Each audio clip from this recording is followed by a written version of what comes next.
Hi, in this video we'll be providing some helpful tips to guide you through implementing youth voice in your after-school programming. This video provides the opportunity to hear from youth directly with our recommendations for easy access points to include youth voice in your after-school program. Easy access point number 1, co-creating group agreements or ground rules. Group agreements are a list of expectations and boundaries all participants create together. The goal of these youth-created agreements is to ensure the space feels safe for everyone there. There is also an opportunity for participants to voice their needs to the group and be heard in a meaningful way. We call our ground rules a living, breathing document because we use them on an ongoing basis where program participants know they can add to them at any time, or we can return to them to keep the program space what we need it to be. By co-creating group agreements, participants ideally respect these rules of a space throughout their interactions because they have a voice naming them. However, if a mistake is made, a person should be redirected with empathy and patience and reminded of the group's agreements. In fact, youth voices can include participants naming how they want to be treated and when a mistake is made.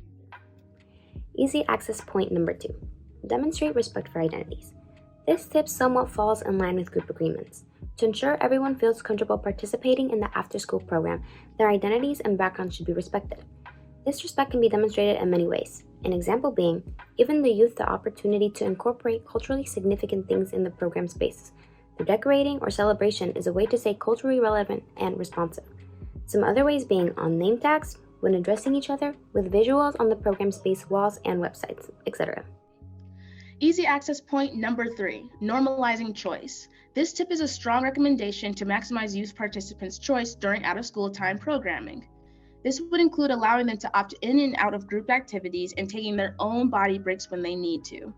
Since the programming space is supposed to feel safe and comfortable for all, normalizing choice can be done by checking your bias and keeping your tone positive, putting you get to choose and taking body breaks in the group agreements, providing fidgeting and understanding that some learners need to doodle or write to pay attention, and even showing examples of different choices so youth feel like they're not alone and that the option to choose is real.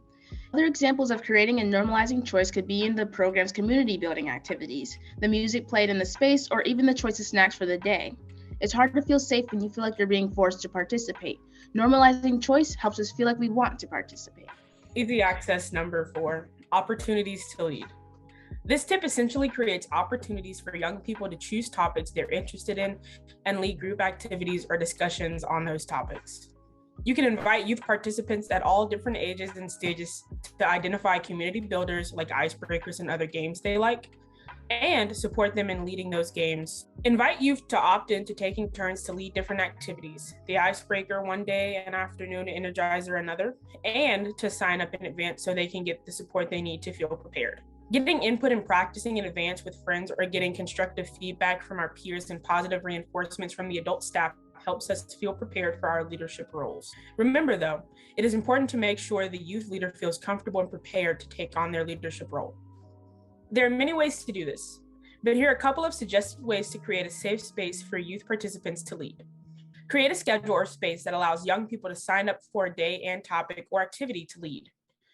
Then create a short support session to help them develop their idea and provide any support they need, like practicing giving instructions, checking technologies, or working out the kinks of the game. If your program uses a set curriculum or has topics it must address, introduce those topics and ask participants who might like to lead any specific activities. Easy access point number 5, orienting new youth to the program. Incorporating youth voices and orientation for incoming youth participants into the programming space can help them feel more comfortable in their new setting. You can involve current participants in designing the orientation agenda, ask what they believe their peers need to see, feel, and do to get oriented. Having youth serve as greeters helps us feel more comfortable walking in the door.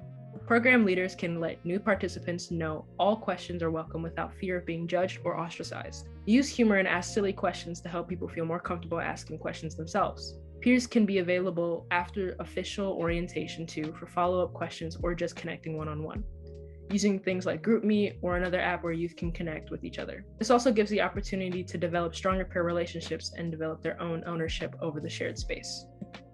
Easy access point number 6, give a heads up. Sharing a simple agenda or list of activities for the day helps youth participants feel prepared to engage in their after-school programming. No one likes to go in blind to things, especially if they're spending several hours somewhere. This can be done through electronic surveys, calendar invites, and sign-up sheets detailing future activities. Remember, after spending hours in school, young people are already fatigued when they attend after-school programming.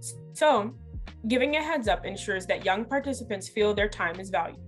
By informing them of future activities and programming, they are also able to understand why they are in a space and the purpose of the activities they will be doing. Easy access point number 7, ask for feedback. Giving youth participants the opportunity to provide feedback during their participation in an after-school program serves several amazing purposes. It allows young people to voice their concerns and have input for the space they're in. Providing feedback also helps youth participants feel that their voice actually matters. This also gives adult program directors and facilitators an opportunity to improve the space so their youth participants are effectively benefiting. Remember, try using their feedback when making changes in the future. Youth participants are fantastic at sharing their needs. So, we shared some tips with you on how to effectively implement youth voice in your after-school programming. Kudos to you! By watching this video, you've learned several potential ways to benefit young people in your program. You started by creating group agreements for youth participants to feel welcome and respected in their space. This was followed by demonstrating respect for identities of our youth participants. Then we shared how to normalize choice for our youth participants so that they have the ability to give themselves what they need to function their best during the program. We also shared ways to get youth involved by creating opportunities for youth participants to lead group activities. Then, finally, we shared 3 more places where youth voice can ensure your program is as beneficial and effective for youth participants: orienting new youth, giving heads up for future activities and programming, and asking for feedback. By continuously bringing youth voice into these active points, you create a simple infrastructure for youth participants to share their needs so you can improve their experience. These 7 tips are a few ways you can ensure that youth voice is apparent and meaningful in your after-school programming. Thank you so much for watching.